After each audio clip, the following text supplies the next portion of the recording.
Hello বন্ধুরা, তোমরা দেখতে পাচ্ছ আজকে আমি বুলিকে ঘরের ভিতরে আলো জেলে ছেড়ে দিয়েছি। তো আলমারির ওই শোকেসের কাঁচটার তাকিয়ে তাকিয়ে বারবার নিজের ছায়াটিকে দেখছে আর ভাবছে যে কে আমার মতো আমি যেদিকে যাচ্ছি সেদিকে সরছে। কেমন করছে দেখো, তোমরা দেখলেই বুঝতে পারবে।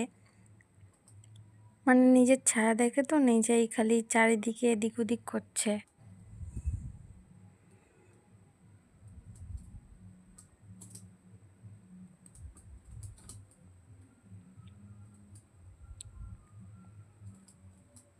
আমি শুয়ে আছি, ও ওর মতো খেলা করেই যাচ্ছে।